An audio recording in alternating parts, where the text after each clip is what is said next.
Vamos a dar inicio a la clase de valvulopatía aórtica. Ya vimos el sábado pasado sobre valvulopatía mitral y tricuspidia. Entonces tenemos que recordar algunos puntos sobre valvulopatías. Recuerden cómo está distribuido las válvulas: mitral, tricuspidia, la válvula aórtica, la válvula pulmonar. Las válvulas aórtica y pulmonar o válvulas sigmoideas están en la base del corazón, en la parte de arriba. Si nosotros académicamente vemos al corazón como un cono, la base estaría arriba y la punta estaría hacia abajo. Las válvulas de arriba de la base son las válvulas sigmoideas y la válvula de la punta, las válvulas auriculoventriculares. Ahí tienes las válvulas abajo, la válvula aórtica y la válvula pulmonar. Cuando están abiertas, produciéndose en la fase de eyección, y cuando están cerradas en la fase de llenado ventricular. Los focos de ocultación son importantes para poder reconocer a qué válvula corresponde. Ahí tienen el foco aórtico, que es en el segundo espacio paraesternal derecho. Tienen el foco de la pulmonar, que es el segundo espacio paraesternal izquierdo. El color verde es el accesorio de Bell o accesorio aórtico. La parte celeste, en el cuarto espacio del lado izquierdo, paraesternal izquierdo, es el foco tricuspidio, y el foco mitral está en el quinto espacio, línea medio clavicular izquierdo. Es importante entonces recordar estos focos para poder auscultar bien y definir a qué válvula corresponde. Esta es una pieza anatómica donde ustedes ven ventrículo derecho, ven la aorta, ven el ventrículo izquierdo y las paredes, tanto del septum interventricular como la pared posterior, la válvula mitral y la aurícula izquierda. Quédense con esta fotografía de esta pieza anatómica, porque ahora, con el estudio que es el gold estándar en las valvulopatías y en la cardiología en sí, que es la ecocardiografía, podemos tener un método con un corte longitudinal y poder obtener esta imagen. Esto, que es una pieza anatómica, lo podemos estudiar en forma real. Acá tienen esa imagen ecocardiográfica donde está el septum interventricular, la pared posterior, el ventrículo izquierdo, el ventrículo derecho arriba, donde están las flechas. Estas dos flechas es la línea donde está la válvula aórtica, y la flecha sola es la válvula mitral. La aurícula izquierda, por lo tanto, está a un costado. Ven las cuerdas tendíneas que están al frente nuestro y el músculo papilar. Prácticamente es similar a esta pieza anatómica. Entonces uno puede estudiar las dimensiones. Con la ecocardiografía yo puedo medir la cavidad ventricular, puedo ver el movimiento de las válvulas y puedo medir con el Doppler la velocidad del flujo que atraviesan por estas válvulas. Entonces, por eso es que el estudio se denomina ecocardiografía Doppler. Eco, que estudia las estructuras, ven las dimensiones, ven los movimientos, y el Doppler, que ve la sangre en su velocidad. Y esa combinación hace que nosotros podemos hallar el área de las válvulas a través de la ecocardiografía. La valvulopatía aórtica, como toda válvula que dijimos, las válvulas o se abren bien o se cierran bien. Cuando se abren mal, se denomina estenosis. Y cuando se cierran mal, se denomina insuficiencia. En el caso de la estenosis de la válvula aórtica, tenemos todas estas causas, la congénita, degenerativa, inflamatoria y sobre todo la infecciosa. Acuérdense de la fiebre reumática. Yo a mis alumnos hoy en la mañana le hacía mención que la fiebre reumática antes era una especie de pandemia que estaba generalizado en nuestra población. Es una infección en la garganta por un microbio, un estreptococo beta hemolítico, que le gustaba más por el órgano cardíaco y el órgano renal, de tal manera que dejaba secuelas si es que no había un tratamiento adecuado y un tratamiento oportuno. Y había bastante valvulopatías que se veían en los pacientes, tanto niños, jóvenes como adultos. De acuerdo a la severidad, estos pacientes llegaban a los hospitales. Y la causa principal era la fiebre reumática, después era la degenerativa, la congénita.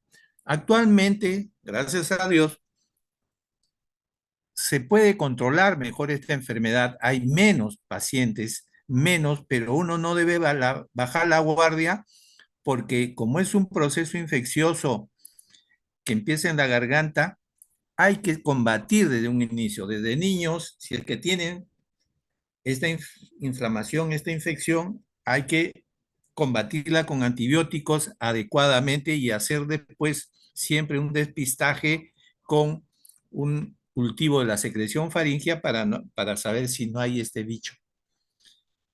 Entonces, no se olviden de la fiebre reumática. A propósito de que ustedes tienen una historia clínica que van a presentar este sábado, va por ahí un diagnóstico que puede ser causa de fiebre reumática y que donde hay alteración valvular, si bien es cierto, no hay aórtica, salvo que sea la bicúspide, que es un problema congénito que tiene, pero más, creo, si no mal recuerdo, más compromiso de la válvula mitral tiene ese caso clínico. Una regurgitación también puede tener las mismas consecuencias, las mismas causas. Lógicamente puede haber crónica o aguda. Cuando es aguda, lógicamente el compromiso cardíaco es mucho más severo porque no está adaptado a los cambios estructurales, cambios hemodinámicos y por lo tanto las complicaciones y las posibilidades de recuperación son menos exitosas. Aquí tenemos a la fiebre reumática con compromiso a nivel cardíaco y a nivel renal. Las lesiones que se producen a nivel de velos de las aurículas, perdón, de los velos auriculoventriculares de las válvulas, producía una degeneración, una retracción y eso provocaba mal cierre o en todo caso fusionaban las comisuras de los velos y provocaba una estenosis.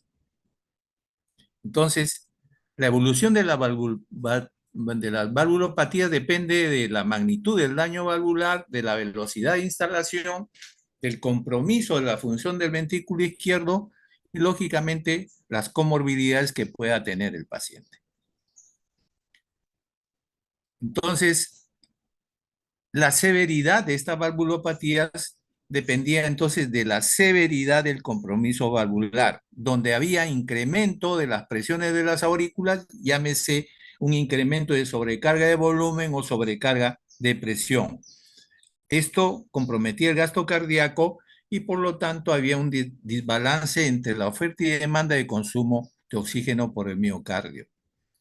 Aquí tenemos a la válvula normal cuando se cierra, cuando está bien cerrada y cuando está abierta. Esto es una válvula aórtica normal. En el caso de la estenosis, entonces, significa que es una mala apertura. Y al haber una mala apertura, hay un bloqueo, hay una resistencia, hay una obstrucción a la salida de la sangre del ventrículo izquierdo hacia la arteria aorta que debe pasar por la válvula, pero esta no se abre bien, provocando una resistencia y provocando un sonido que es el soplo cardíaco. Este soplo cardíaco se va a irradiar hacia donde va la sangre, es decir, va a irradiarse hacia el cuello. Por lo tanto, este soplo que vamos a encontrar en foco de aorta, también lo vamos a encontrar en carótidas porque ha seguido el trayecto, ha jalado el ruido del soplo. Puede ser que esta estenosis sea a nivel de la misma, del plano valvular, o puede estar más abajo o más arriba. Y esto ya significa una estenosis subvalvular o una estenosis supravalvular, de acuerdo a la localización. Y acá lo tienen ustedes. Acá tienen estas formas supravalvulares en la parte de la válvula aórtica. Fíjense, acá se tiene esta estenosis en la primera, encima, en el segmento superior inicial, pero en la parte intermedia está la estenosis. Acá tenemos en el plano valvular en el medio y la subvalvular en el otro cuadro. Entonces, tenemos compromiso de la válvula aórtica en cuanto a su apertura, y esto va a provocar el soplo cardíaco. Al existir, esto ya es fisiopatología, al existir un obstáculo a la salida de la sangre del ventrículo izquierdo hacia la aorta, lo que va a hacer el ventrículo es ejercer mayor presión para vencer ese obstáculo. Y al ejercer mayor presión de este ventrículo, lo que va a hacer es fortalecer sus células, incrementar sus células, hipertrofiar las células. Por lo tanto, va a haber hipertrofia del ventrículo izquierdo, porque tiene que ejercer mayor presión para vencer el obstáculo que tiene adelante. A esto se denomina sobrecarga de presión. Nuevamente, es importante estos puntos que son de evaluación para saber que aquí hay sobrecarga de presión y por lo tanto está dando hipertrofia ventricular. Y esta hipertrofia va a crecer a expensas de su cavidad. Es decir, la cavidad que tiene un tamaño va a ser reducida porque se va a hipertrofiar, de tal manera que cuando yo vea en el en la radiografía, yo lo que voy a ver es una silueta cardíaca no muy agrandada o casi normal, pero la punta del corazón media redondeada. El índice cardiotorácico puede estar dentro de lo normal. ¿Por qué? Porque la teleradiografía lo único que me da son imágenes. Me dan las curvas y me delinean la forma del corazón, pero no me está viendo ni me está diciendo que ha incrementado hacia adentro, hacia la cavidad. Eso no me puede dar. Por lo tanto, yo en esta patología de la estenosis valvular aórtica, lo que voy a encontrar entonces es una hipertrofia ventricular a expensas de su cavidad, una silueta cardíaca dentro de lo normal. El área normal de la válvula aórtica es de 2.5 a 3.6. Menos de estos valores, entonces se considera estenosis valvular aórtica leve, moderada y severa, de acuerdo a cuál es el orificio. Se habla de una estenosis aórtica grave cuando la superficie valvular es inferior a 0.5 centímetros cuadrados. Este es un poco arbitrario, esta medida, porque en algunos dicen menos de 1, menos de 0.8 centímetros, y acá el autor dice 0.5 centímetros. Menos de 1, realmente ya estamos hablando de una situación severísima de la válvula aórtica. Entonces, la etiología de la estenosis valvular aórtica, como hemos visto, puede ser congénita, puede ser adquirida, como la fiebre reumática. En la actualidad, la estenosis, el más porcentaje que se tiene en la actualidad es la degenerativa, por aterosclerosis también. Acá tenemos una válvula aórtica, una pieza anatómica, pero donde hay calcificación de la válvula.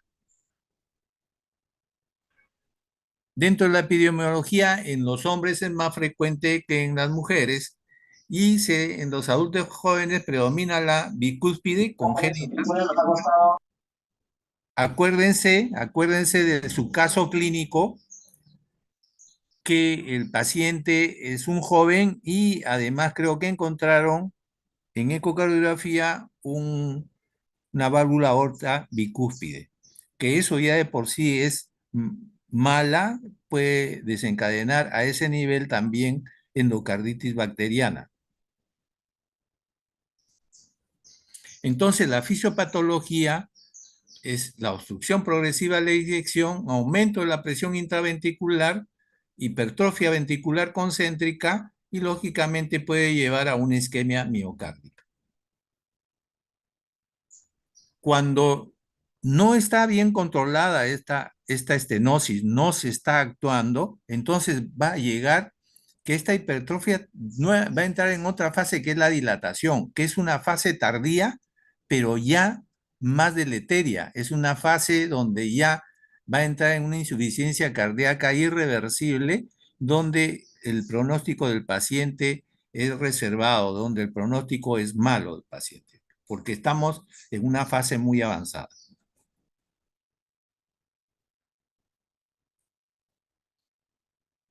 Es lo mismo, acá ya hay compromiso mayor de la fracción de eyección, cae la fracción de eyección, como hemos visto ahora en la mañana, en insuficiencia cardíaca, ahora la clasificación es más en base a el indicador de fracción de eyección.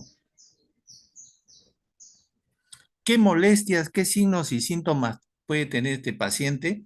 Se habla de muchos síntomas, dentro de ellos la angina de pecho.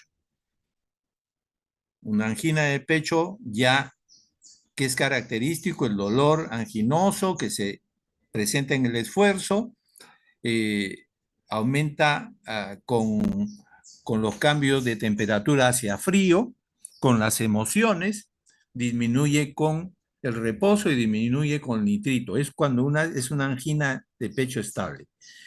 Puede haber síncope o compromiso del sensorio en cualquier estado y puede haber disnea de esfuerzo, es decir, insuficiencia ventricular izquierda. Siempre los autores que han estudiado esto bien en semiología, sobre todo, mencionan esta triada clásica de la angina, síncope, disnea de esfuerzo. Y lógicamente esto conlleva la muerte súbita cuando hay comorbilidades asociadas. Pero lo que quiero decirles ahora es que muchas veces no hay esta triada completa. Puede haber angina de pecho, pero no puede haber síncope. Puede haber disnea de esfuerzo con síncope, pero angina muy leve o desapercibida. No esperen tanto eso, sino tienen que ustedes que integrar mayores signos y síntomas, comorbilidades, el grupo etario, todo eso hace de que uno pueda pensar que estamos frente a una patología valvular, más el examen clínico, por supuesto, ¿no? Pero si encontramos esta triada angina, síncope, disnea de esfuerzo, lo más probable es que estemos frente a una estenosis valvular aórtica. La angina típica de esfuerzo, reposo, asociada en 50% a la coronariopatía, ¿no es cierto? Ya saben ahí las características de la angina de pecho. Síncope, síntoma de mal pronóstico. Unos dicen que la insuficiencia cardíaca es un síntoma de mal pronóstico. Bueno, hay algunos autores que seguían por ese lado y hay otros por este lado. En este caso, el autor que tomó lo toma el síncope como un problema de más de hipotensión arterial o de no llegar buena bomba ventricular izquierda hacia órganos nobles como el cerebro. Puede haber arritmias o bradiarritmias. Acuérdense que el hecho de hipertrofiar el ventrículo conlleva a la presencia de arritmias. Y si son ventriculares, tener mucho cuidado porque los ventriculares tienen mal pronóstico, diferente a las arritmias supraventriculares. La hipotensión arterial, cuando hay hipertrofia ventricular y hay obstrucción a la salida del flujo sanguíneo hacia la aorta, porque hay una estenosis, si hay una estenosis severa va a salir poco líquido, por lo tanto la presión puede ser muy baja, puede haber hipotensión arterial. La disnea de esfuerzo, ya dijimos, hay sobrecarga de presión a nivel auricular izquierdo, hay sobrecarga de ventrículo izquierdo. Toda esa sobrecarga que viene hacia atrás, hacia el ventrículo izquierdo, transmite hacia la aurícula izquierda, por lo tanto hay una sobrecarga auricular izquierda, esta sobrecarga también a las venas pulmonares y esto va a sobrecargar a el endotelio pulmonar. Por lo tanto va a haber trasvase sangrado a nivel de alveolo por esta sobrecarga de presión. Por lo tanto va a dar disnea a todo nivel, a grandes esfuerzos, a moderados, todo lo que ustedes saben, y puede congestionar y llevar a un edema agudo pulmonar si es que esto no se controla a tiempo. Los pulsos carotídeos entonces están disminuidos. ¿Por qué? Porque al haber una obstrucción de salida, va a disminuir la presión, va a disminuir el pulso a nivel periférico, es decir, la onda va a llegar muy atenuada de tal manera que cuando percibamos el pulso va a ser muy poco intenso y rápidamente con caída del colapso del pulso. Por lo tanto, esto se denomina parvus tardus. Parvus tardus es la identificación de este tipo de pulso en el caso de la estenosis valvular aórtica. Hay un desdoblamiento del segundo ruido, existe el soplo sistólico áspero, es muy grueso, es como si raspara un cuero, más o menos, es el soplo sistólico áspero. Y se irradia al cuello porque sigue el trayecto hacia donde va el flujo y va hacia el cuello. Entonces, por lo tanto, puede encontrarse una buena intensidad de soplo a nivel de foco, válvula aórtica y además del cuello y en la fosa supraesternal. Entonces, el electrocardiograma puede mostrar hipertrofia ventricular izquierdo y la válvula calcificada si es que el paciente es más añoso, puede encontrar la válvula calcificada en los rayos X. ¿Qué exámenes tenemos? El electrocardiograma básico, radiografía de tórax, ecocardiograma. Tenemos el ecocardiograma transtorácico y el ecocardiograma transesofágico. Tenemos el cateterismo cardíaco. Cuando los previos no me dan muchos resultados, puedo ir a meter un catéter por la arteria, irme hacia el lado izquierdo y soltar una sustancia de contraste que se ve y se dibuja en un televisor especial y uno puede hacer mediciones para ver cuánto de fracción de eyección tiene. Esto se hacía antes.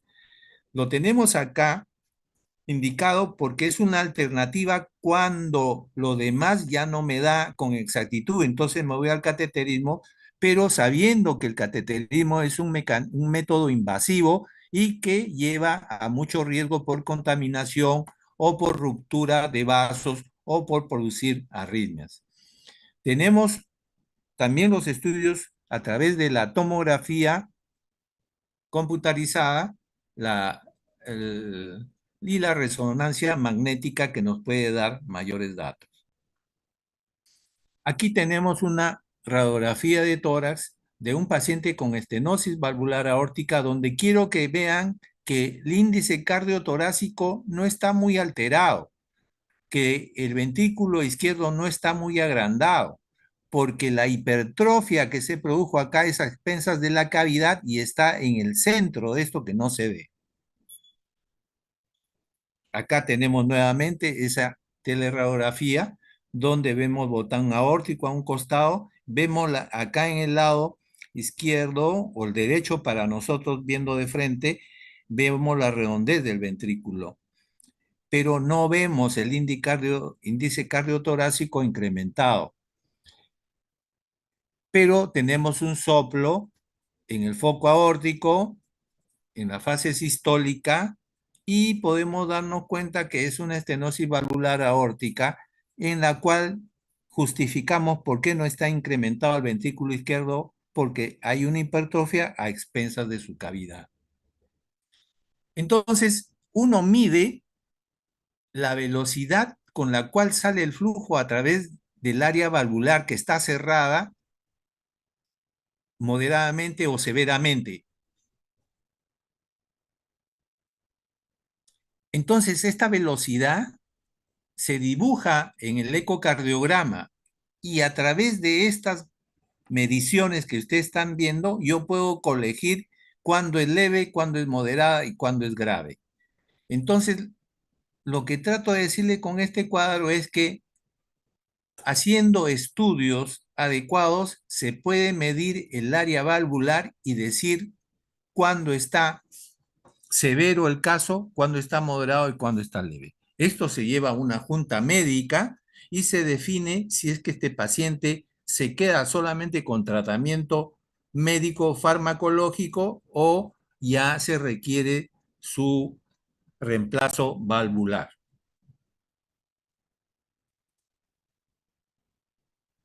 Acá tenemos otras mediciones. En base a las mediciones de las velocidades de flujo que pasan por la válvula aórtica, se puede determinar el área valvular y en base a esta área que está en centímetros cuadrados aquí a la derecha, yo puedo decir está en moderada severa.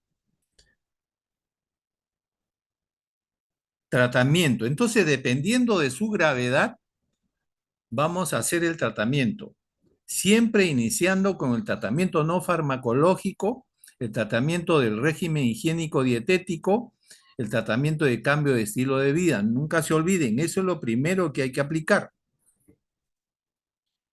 Hay un tratamiento, si uno quiere ser ya más práctico en la actualidad, existe un tratamiento, además de lo lógicamente no farmacológico, existe la valvuloplastía. Así como hablamos en la válvula mitral, cuando había estenosis, metíamos un catéter con un balón y insuflamos para romper esa estenosis. Igual, acá se mete un catéter, se coloca al nivel de la válvula aórtica y se insufla. Se insufla varias veces hasta romper la comisura en la cual está cerrada, la boquita está cerrada y se rompe. Y al romper, lógicamente, va a sangrar. Por eso es que tiene todo esto un protocolo de seguimiento con anticoagulantes. Acá ven ustedes la radiografía, en radiografía, cómo entra el catéter y ese balón está ensanchando la válvula aórtica. Entonces, ¿qué hace? Si estaba mal abierta, lo abre mejor, lo abre totalmente y mejora la funcionabilidad. Pero no está exento de riesgo. Siempre puede haber complicaciones como arritmias, puede haber compromiso de trombos, etcétera, etcétera. Por eso todo es un protocolo y debe ser hecho con persona adecuada en un paciente adecuado. Acá tenemos una serie de prótesis de válvulas que se pueden colocar a nivel aórtico, ¿no? Esto ha ido cambiando a través del tiempo. Esta es una reseña histórica en el tiempo de cómo han sido y siguen diseñándose en la actualidad válvulas, de tal manera que ahora existe lo que se llama la implantación transcatéter de la válvula aórtica, que es el famoso TAVI, implantación de válvula aórtica transcatéter. Ya sin necesidad de abrir el pecho a través de la aorta y la arteria, va hacia arriba, hacia la aorta y colocan y sueltan ahí la malla y se despliega la malla y funciona la aorta. Entonces, esto está trayendo ahorro en insumos, tiempo, pero también no está exento de complicaciones y una de ellas es a veces el bloqueo auriculoventricular que produce y hay que colocarle un marcapaso. pero cada vez se está mejorando y el éxito es mucho mayor. Así que con experiencia ya se tiene una alternativa sin poner en mayor riesgo al paciente. Lógicamente, todo tiene unas normas, unas reglas. No quiere decir que cualquier paciente es susceptible a poner esto. No, tiene que estudiarse bien en qué paciente es, cuál es el riesgo del paciente, en qué grado de severidad tiene la válvula para poder colocarlo. Y eso están en las últimas guías, como les mencioné, en las últimas guías cardiológicas de cada patología, sobre todo la valvular, está diseñada cuándo usar TAVI, cuándo no usarla. Este es el famoso TAVI entonces, la válvula, acá esta malla, esta válvula se despliega acá en esta válvula aórtica. Ustedes ven que la válvula aórtica acá a un costado está lesionada y se coloca y la válvula queda así, desplegada y funcional, ¿no? Y este es un gran avance porque ahorra bastante recursos y en tiempo es importantísimo que ahorra. El paciente sale rápido alta de su casa. Acá para decirles que hay todas las reglas de las indicaciones para TAVI. Ahí están las indicaciones. ¿Cuándo es las contraindicaciones de TAVI? Quiere decir que no todo paciente con problema de estenosis valvular aórtico es susceptible a este procedimiento.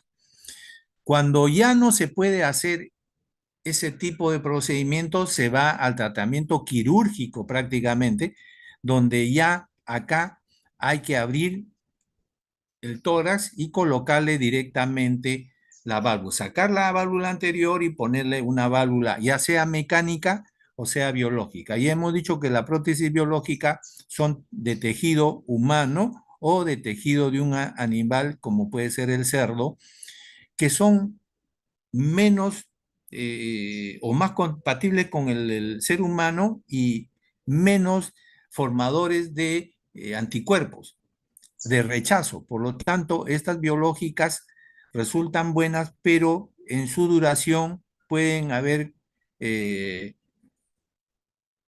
eh, perjuicio, digamos, en relación a la mecánica. Las mecánicas duran más, resisten más, son hechas de un material también que debe evitar provocar eh, rechazo, pero sin embargo, al ser un cuerpo extraño puede producir trombos y para eso se usan los anticoagulantes. Ya vimos la valvuloplastía aórtica, que es la dilatación, y en este tratamiento se usan estas prótesis mecánicas. Cada vez salen sofisticadas, cada vez salen mejoradas y de diferentes estructuras. Aquí tenemos la prótesis biológica de un tejido biológico. Ahí fíjense cómo están colocando la prótesis en el anillo de la válvula aórtica y tiene beneficios, pero tiene también desventajas.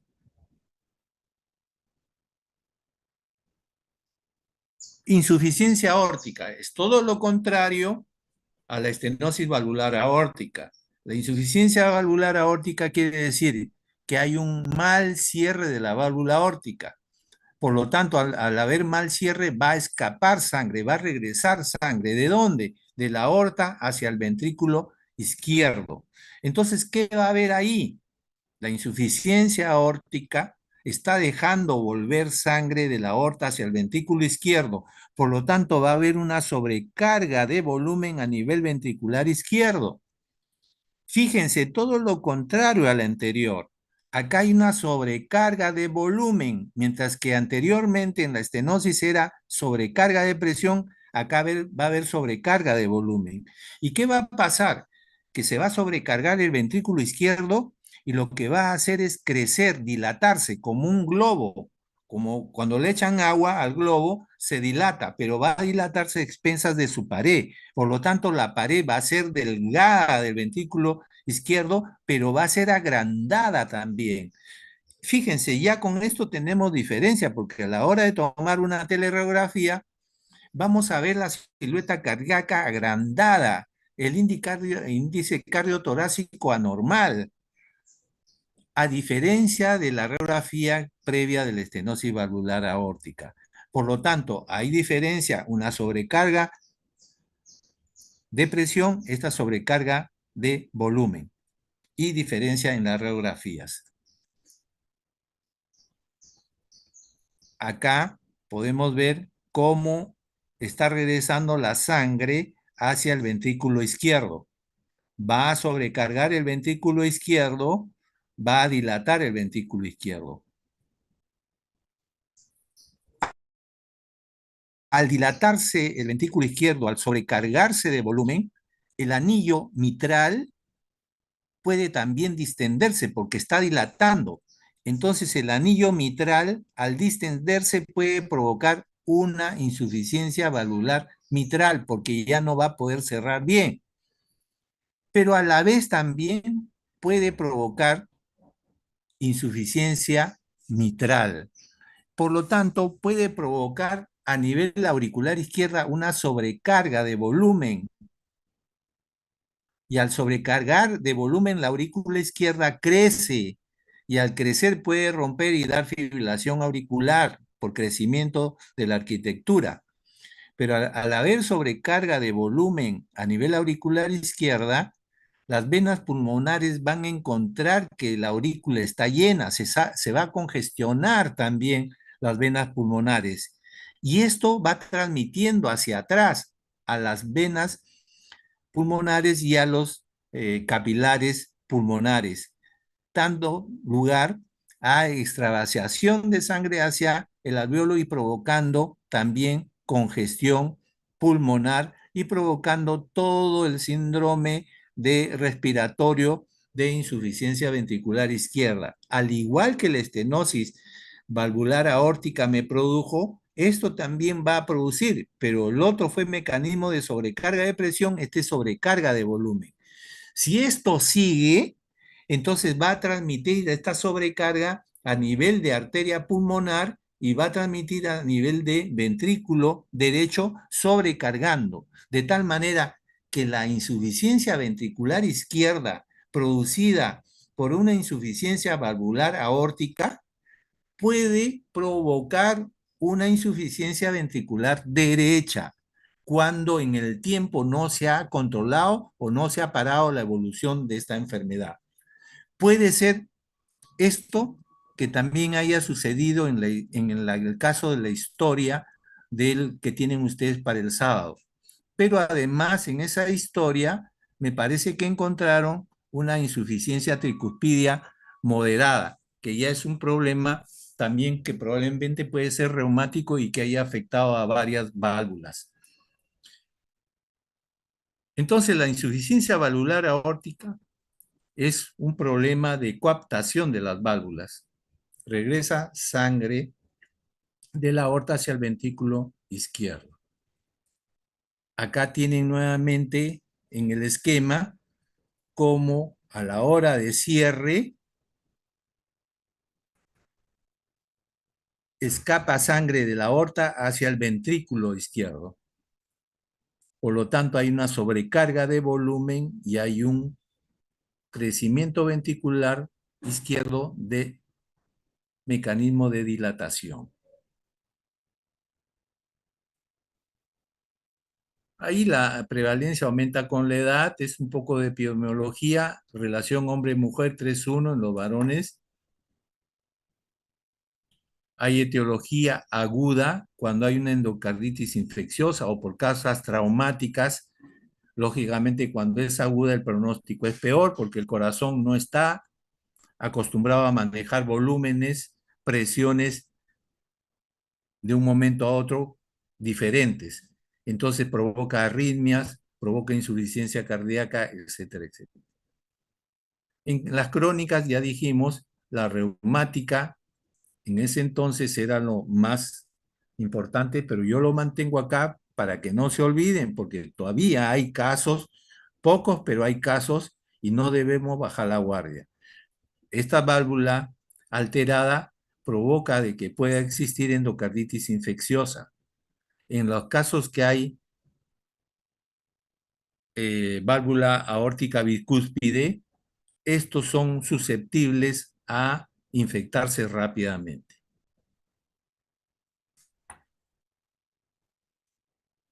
Hay casos como el síndrome de Marfan, donde ahí hay un problema hereditario, un problema congénito, donde hay dilatación de la raíz aórtica y al dilatarse provoca una insuficiencia valvular aórtica.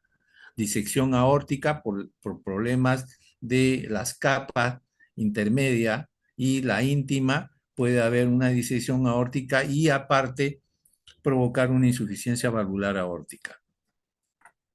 Antes, cuando había este problema de las infecciones venéreas como la sífilis, atacaba la parte de la aorta provocando una aortitis y esto podría provocar un problema valvular también aórtico. Entonces, lo importante es saber que dentro de la fisiopatología la sobrecarga de volumen es lo que está acá actuando en mayor importancia a través de un mecanismo que es la regurgitación. La severidad va a depender del grado del volumen que regresa, del grado del área comprometida, cuánto deja pasar la válvula aórtica hacia el ventrículo izquierdo.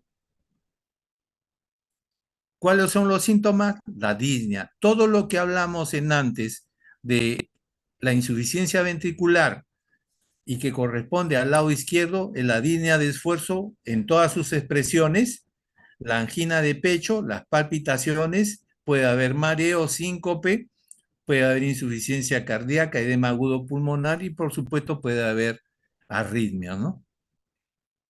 Puede haber aumento de la presión diferencial, puede haber pulso de Corrigan o pulso Seeleg, signo de Muset, signo de Kinke, signo de Müller, signo de Hill.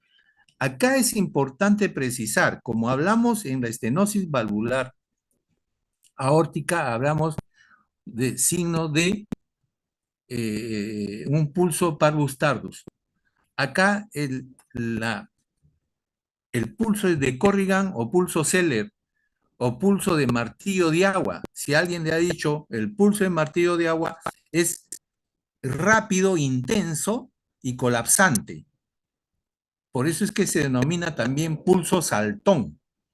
Pulso saltón, pulso en martillo de agua, pulso de Corrigan, tiene diferentes nombres, porque el pulso es, el volumen sale rápido, bastante, pero a la vez, como escapa, a la hora de la diástole, colapsa. Entonces van a encontrar un pulso saltón.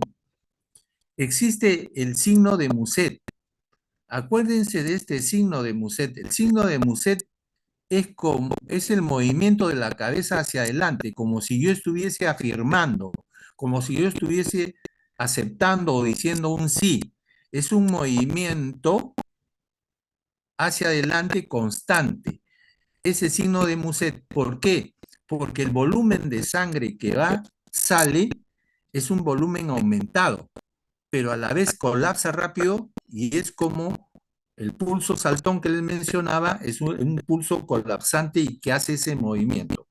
Cuando hay presencia de este signo de Muset, dicen los autores, porque hasta ahora no se ve eso porque ya uno puede controlar, no llegan tanto a eso los pacientes. Cuando se veía esto, hablaba de un grado de severidad cuando había presencia del signo de Muset.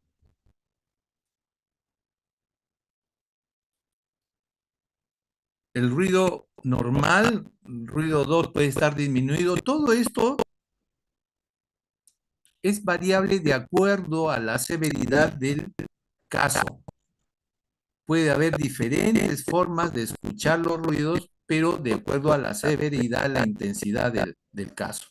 Lo más importante es que lo que van a escuchar es el soplo que va a darse en la fase diastólica y va a ser un soplo decreciente y que va hacia abajo, mientras que en la estenosis el soplo iba hacia el cuello porque sigue la línea a donde va el flujo, que es hacia carótidas y hacia callado aórtico. Acá esto más bien regresa, es hacia abajo. Entonces la irradiación es en la válvula aórtica, el foco aórtico, pero hacia abajo, porque está regresando, ¿no? Y se da en la fase diastólica. Y el soplo de Austin Flynn, cuando hay problema de la válvula aórtica, el volumen baja hacia abajo y hace de que vibre la válvula mitral y produce a nivel de válvula mitral un soplito pequeño que se denomina Austin Flynn. Ya no se escucha eso. ¿Por qué? Porque ahora son más controladas las valvulopatías aórticas. Entonces, cuando no hay mucha sobrecarga de volumen que baje hacia el ventrículo izquierdo y comprometa la válvula mitral, es bien difícil de encontrar este soplo. Pero antes, que había más patologías en diferentes severidades, se ocultaba fácilmente.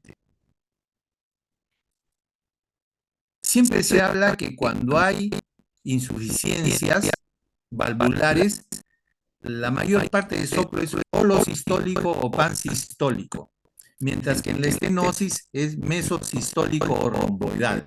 En este caso, como se trata de una insuficiencia, la mayor parte de soplos es holosistólico, holodiastólico. Quiere decir que durante el tiempo que se da en la fase diastólica yo voy a escuchar. O en todo caso, las 3/4 partes de todo ese lapso diastólico.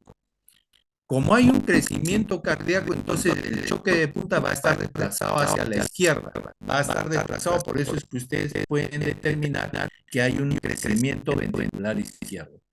El pulso Celer y Saltón, que ya mencionamos, hay signos periféricos, hay el pulso de Hill, la diferencial de 80, que son otros parámetros que identifican la insuficiencia valvular aórtica.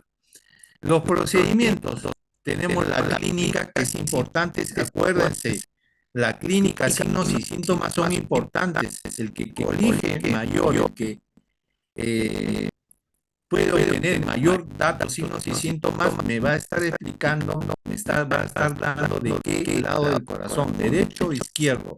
Y eso ya me va advirtiendo de qué se puede tratar. Hacia eso yo ausculto el soplo, entonces puedo ir dirigiendo ya mi probable diagnóstico. El electrocardiograma para ver crecimiento auricular, crecimiento ventricular izquierdo, hipertrofia ventricular. La radiología, como les he mencionado, hay diferencias. En uno no hay incremento del ventrículo izquierdo porque hay hipertrofia a expensas de su cavidad, pero en otro sí hay agrandamiento, hay dilatación. Por lo tanto, en la telegrafía va a haber el índice cardiotorácico ya alterado.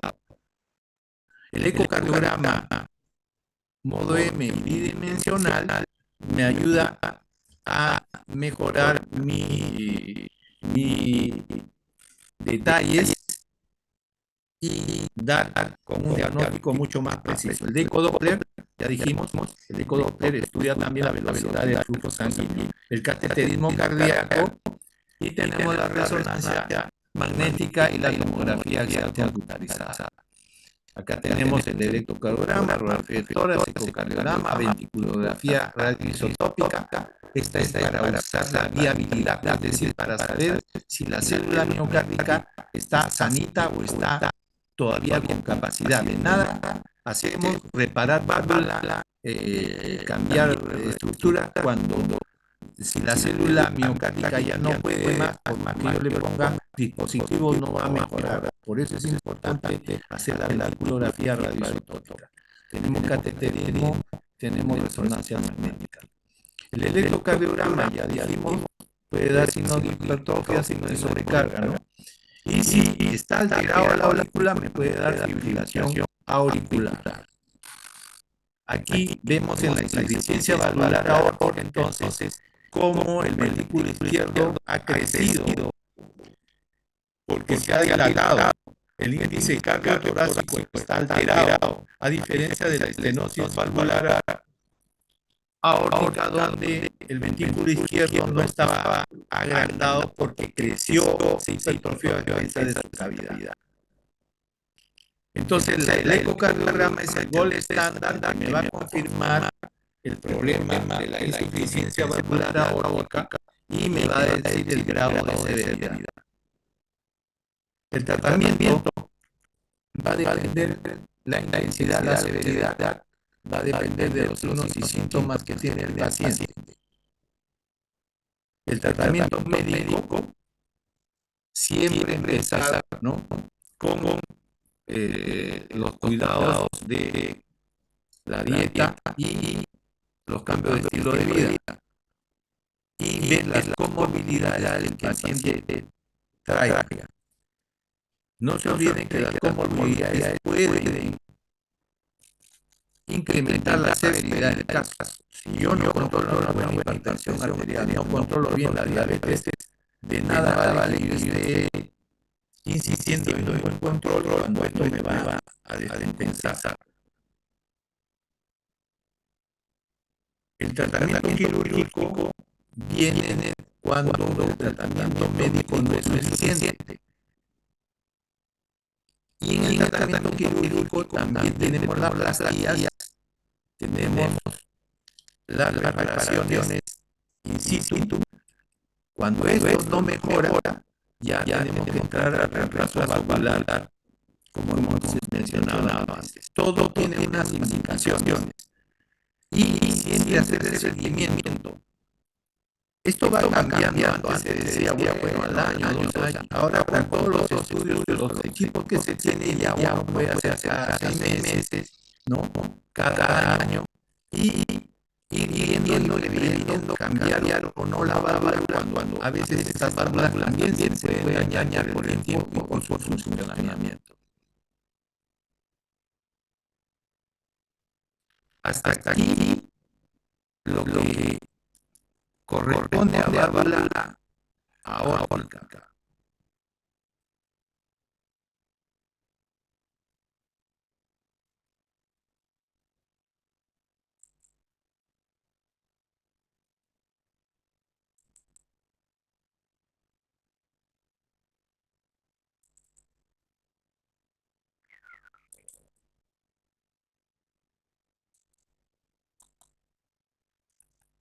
La enfermedad valvular pulmonar, dentro de su mecanismo, es similar a la válvula aórtica. Por favor, tengan en cuenta estos conceptos. La válvula pulmonar y la válvula aórtica, su mecanismo son los mismos. La diferencia que ustedes tienen que entender y aprender son los signos y síntomas. Ver que la válvula pulmonar, con quién se conecta, la válvula aórtica con quién se conecta, y se conectan con el lado izquierdo del corazón, con el lado derecho del corazón. Uno maneja sangre oxigenada y el otro maneja sangre no oxigenada, sangre venosa. Pero el mecanismo, cómo funcionan, son similares. Los dos tienen que abrirse bien, tienen que cerrarse bien. Los dos, al no abrirse bien, significa estenosis. Los dos, al no cerrarse bien, significa insuficiencia. Entonces, los signos y síntomas va a ser en base a sus conexiones. En este caso, la válvula pulmonar se conecta hacia adelante con la arteria pulmonar y hacia atrás con el ventrículo derecho. Entonces, esto es lo que vamos a ver ahora. Aquí tenemos la situación anatómica de la válvula pulmonar y la válvula aórtica. Aquí tiene la válvula pulmonar arriba y entre la aórtica está en el medio. ¿Qué cosa es el estenosis valvular pulmonar? Estenosis valvular pulmonar, entonces, esa es la mala apertura de la válvula. Y al abrirse mal, a eso se denomina estenosis. Entonces, los signos y síntomas van a depender del grado de severidad de la mala apertura. Si se abre apenas, entonces el grado de resistencia que va a tener el flujo, que va a ir del ventrículo derecho hacia la arteria pulmonar, va a estar limitada. Por lo tanto, el ventrículo derecho tiene que hacer un mayor esfuerzo para poder vencer esa resistencia y para que la sangre fluya hacia la arteria pulmonar y lógicamente vaya al pulmón. Pero ese esfuerzo que el ventrículo derecho tiene que hacer significa hipertrofia ventricular derecha.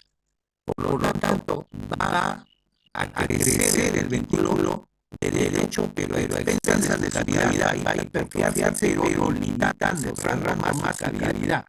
Por lo tanto, la presión intraventricular derecha va a estar incrementada. De tal manera que cuando la aurícula derecha se abra para llenar el ventrículo derecho, porque así tiene que ser en la fase diastólica, va a encontrar que hay una cavidad más chiquita, pero está incrementada en presión. Por lo tanto, el flujo que va a tener que vaciar de la aurícula derecha al ventrículo derecho se va a ver limitado porque ya encontró con sobrecarga de presión y una cavidad pequeña. Por lo tanto, el volumen que va a pasar va a ser con resistencia, pero esa resistencia se transmite a la aurícula derecha, provocando también una sobrecarga de presión en la aurícula derecha. Ojo, por favor, no estoy diciendo que regresa la sangre del ventrículo derecho hacia la aurícula derecha, estoy diciendo que se transmite la presión hacia la aurícula derecha. Y al transmitir la aurícula derecha, ahí la presión se incrementa, su hipertrofia puede romper la arquitectura de la aurícula derecha y puede provocar fibrilación, todo lo que hemos visto anteriormente. Pero al aumentar la sobrecarga de presión en la aurícula derecha, también las venas cavas van a encontrar una sobrecarga de presión y se van a congestionar. Por lo tanto, va a haber compromiso de congestión venosa, irritación yugular, reflujo hepatoyugular, va a haber cefalomegalia, va a haber hepatoesplenomegalia, va a haber circulación colateral, edema de pared, va a haber ascitis, va a haber edema de miembros inferiores, puede haber anasarca. Por lo tanto, porque ha habido incremento, congestión más por sobrecarga de presión. Entonces, eso es lo que provoca la estenosis valvular pulmonar, por eso es que se tiene que tratar. Puede ser congénita, puede ser adquirida. Aquí también hago mención que la fiebre reumática no tenía banderas. Primer válvulas donde alteraba era la aorta, la mitral, y después seguía la ventricular y la pulmonar. Entonces, ahora son más congénitas, ahora son más de repente por trauma, pero ya por fiebre reumática se ve muy poco. Y lo que les mencionaba en la mañana cuando hablaron sobre insuficiencia cardíaca derecha, que hay un síndrome carcinoide que sí está localizado exclusivamente en el lado derecho y puede provocar insuficiencia cardíaca derecha per se. Acá tenemos la arteria pulmonar, el ventrículo en azul, el ventrículo derecho, la arteria pulmonar y la válvula pulmonar donde ven que está estenosada. Y esto provoca hipertrofia del ventrículo derecho. Entonces, ¿cuál es la fisiopatología? Nuevamente, aumento de la presión de la cámara ventricular derecha en relación al grado de obstrucción, provoca hipertrofia concéntrica e hiperplasia del ventrículo derecho. Y acá ustedes pueden ver cómo incrementa el ventrículo derecho y la aurícula derecha también está incrementada. Lógicamente acá en el dibujo estamos en una patología donde hay también se ve una comunicación interventricular y habiendo sobrecarga acá a este nivel del lado ventricular derecho. Entonces, ¿cuáles son los signos y síntomas en la estenosis valvular pulmonar? Son todos aquellos que comprometen al ventrículo derecho. Está un soplo sistólico eyectivo ¿no? En el foco pulmonar, soplo sistólico eyectivo en el foco pulmonar, que se va a ver en el segundo espacio parasternal izquierdo. Hay un impulso del ventrículo derecho, porque hay incremento, va a haber congestión tanto a nivel de yugulares, va a haber la citis, visceromegalia y edema de miembros inferiores. Este estudio, este diagrama que ven, antes se estudiaba los ruidos cardíacos a través del fonocardiograma. Fono era un estudio muy bonito, porque antes era pura semiología, no había ecocardiografía, se escuchaba el ruido y se estudiaba el ruido. Así como los ruidos que produce una radio con esos colorines que sale cuando aumenta la onda. Bueno, esto era más o menos así.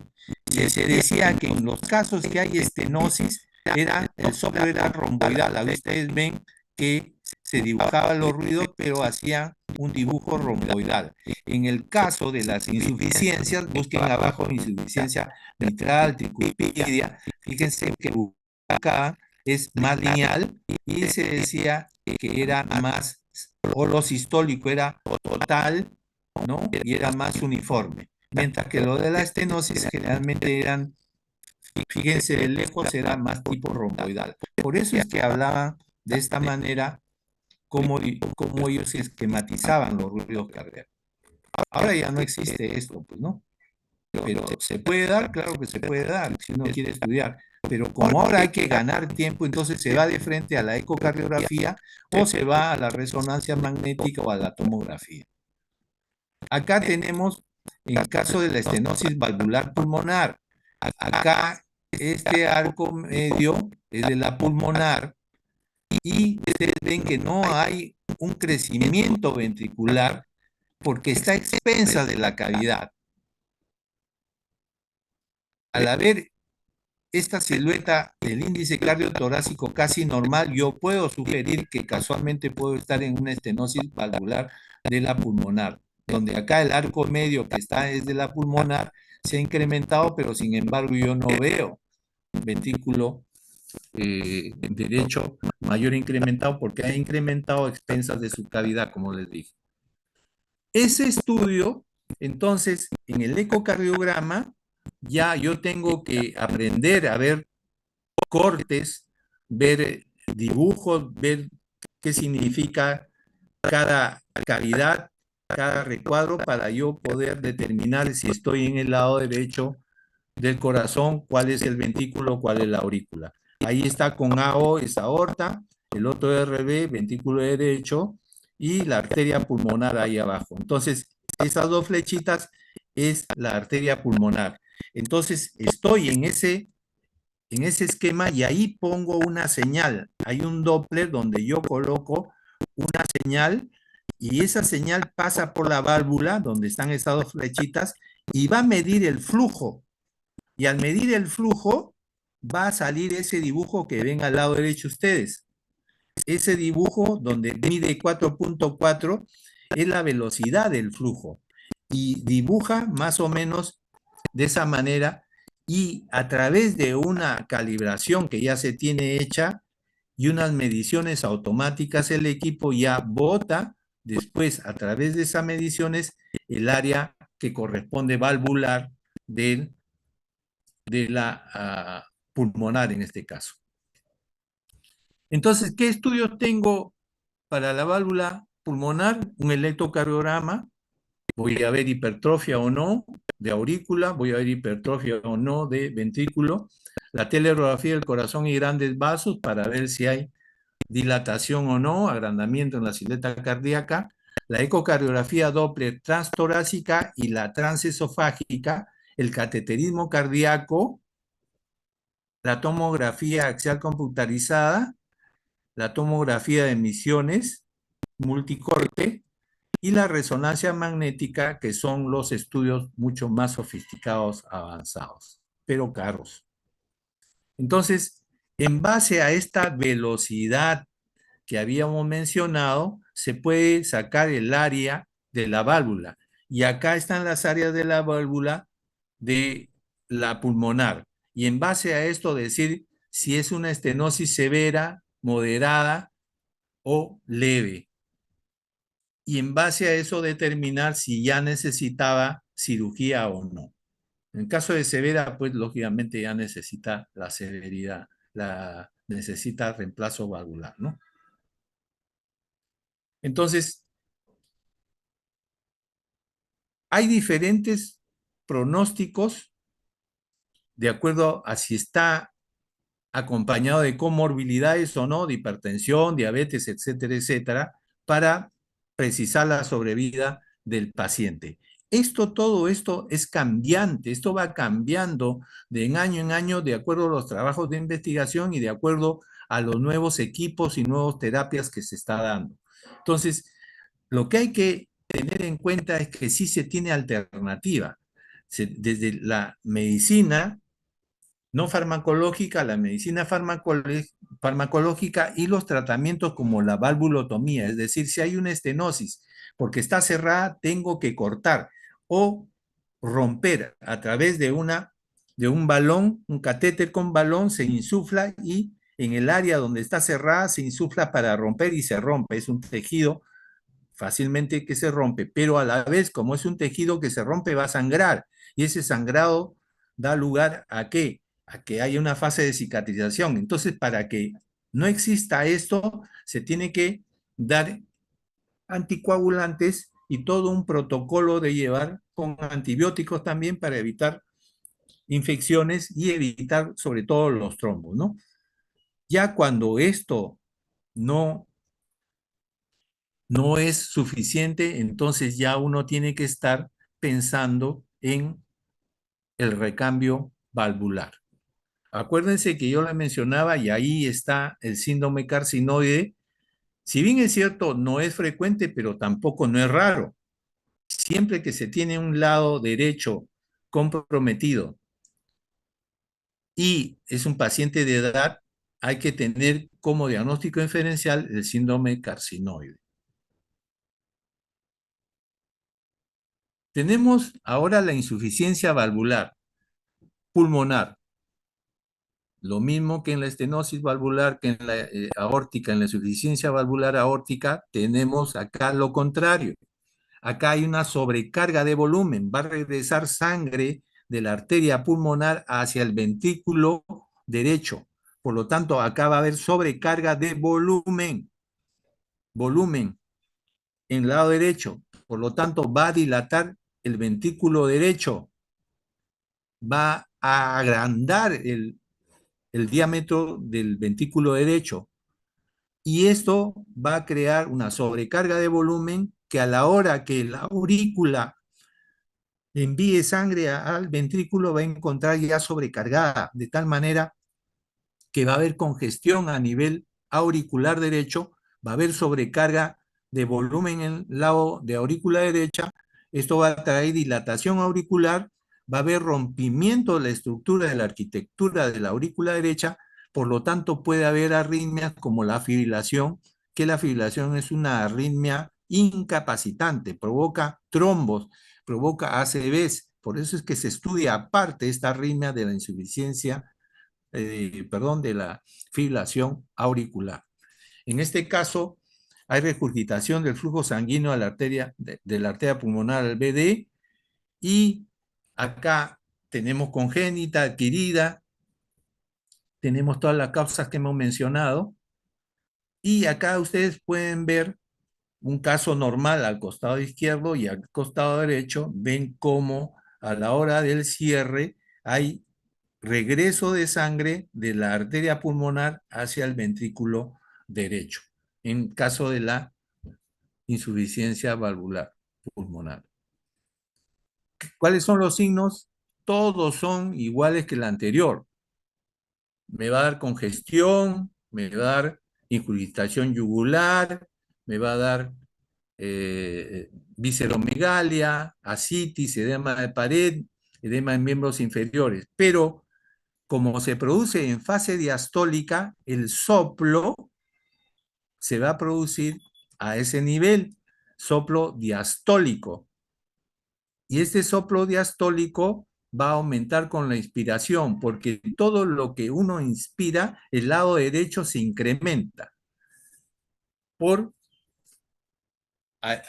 incremento de la presión a nivel mediastinal. Entonces, yo puedo hacer una maniobra de tomar aire y el soplo que yo puedo tener ahí se va a incrementar porque se incrementa la presión negativa. Puede haber un soplito de Graham Steel que es diastólico por el problema de la válvula. Una hipertensión pulmonar sistólica superior a 70 me va a dar este tipo de soplo. Tampoco actualmente se escucha, pero deben tener de referencia como un dato histórico. Todo va a depender de la severidad y cronicidad de la patología, los signos y síntomas. Nuevamente, para hacerles ver que en la insuficiencia valvular aórtica, en la insuficiencia pulmonar, siempre va a haber un soplo largo, más largo que en la estenosis. ¿Qué estudios tenemos? Nuevamente, lo básico: electrocardiografía, teleradiografía de corazón y grandes vasos, ecocardiografía, cateterismo, la tomografía axial computarizada, el TEM y la resonancia magnética. En el electrocardiograma, ¿qué podemos obtener?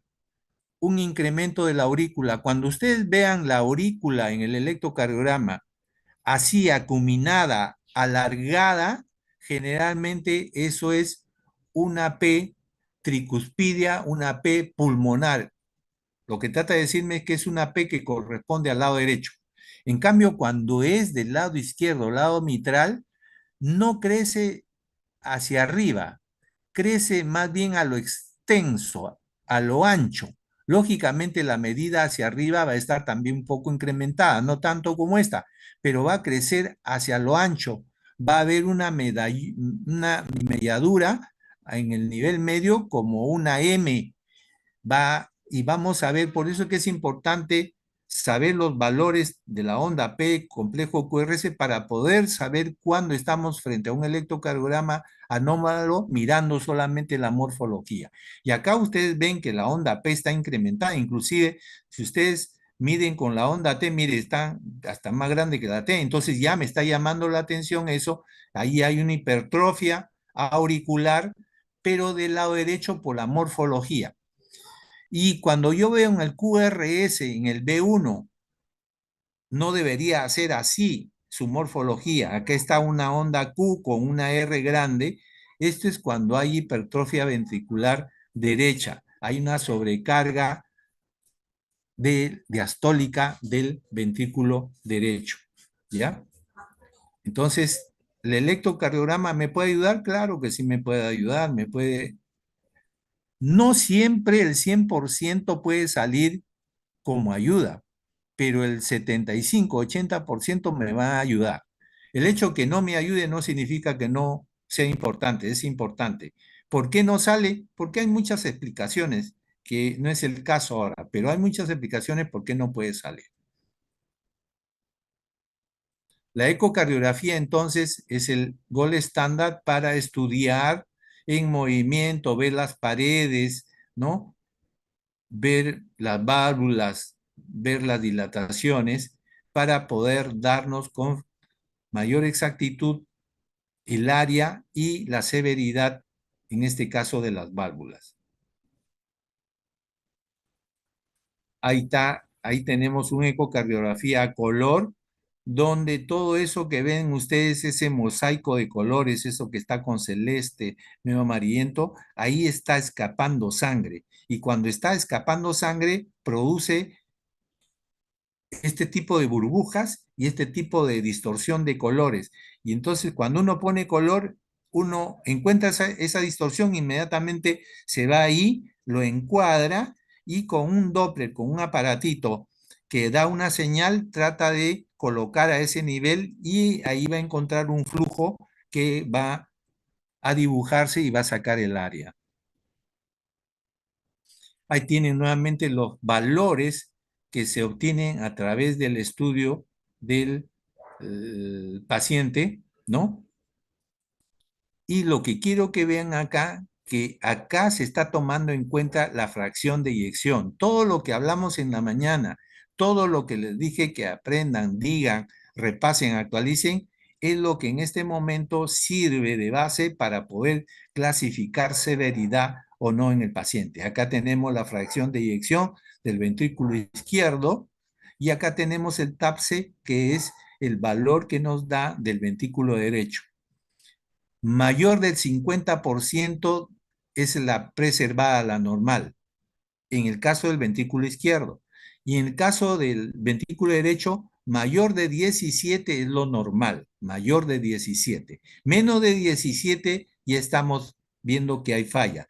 Menos de, menos de 50, incluso hasta 50 podemos decir que ya está comprometido, pero menos de 50 es más comprometido. Por eso es que es importante que aprendan, por favor, aprendan fracción de eyección, cuándo es preservada, cuándo es conservada, cuándo está disminuida levemente. En base a eso podemos saber si ese ventrículo izquierdo está muy bien y vamos a ver su pronóstico también del paciente.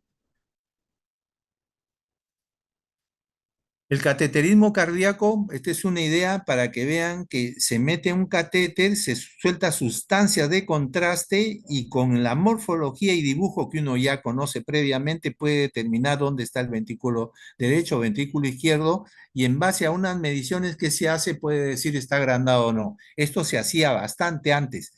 Ya la ecocardiografía ha reemplazado. Esto es invasivo, este cateterismo es invasivo, por lo tanto había riesgo de arritmias, riesgo de que reaccione a la sustancia iodada que se usaba, riesgo a que se rompa algún vasito y era más traumático y duraba más. Mientras que la ecocardiografía ahora ya no es invasiva, es por afuera y las mediciones, de acuerdo al avance, cada vez son más exactas y que se parece a un cateterismo cardíaco. Por eso es que ya no se hace mucho cateterismo. Pero es necesario que sepan, porque cuando la ecocardiografía no es suficiente, tenemos que ir de todas maneras al cateterismo.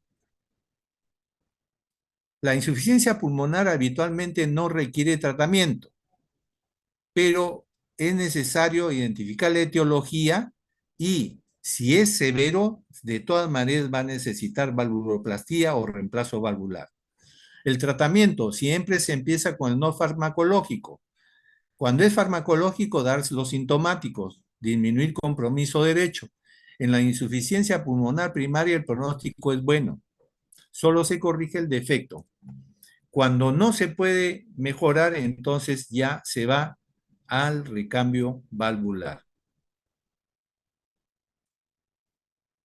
Cuando ya uno tiene la indicación quirúrgica, entonces tiene que ir a esta sala. Vean esta sala con todos los equipos. Todo está esterilizado con un equipo, un personal capacitado con la higiene respectiva y con todos los dispositivos para poder reemplazar la válvula. Acá tienen algunos tipos de válvula que se colocan y eso es todo. ¿Alguna pregunta, señores alumnos?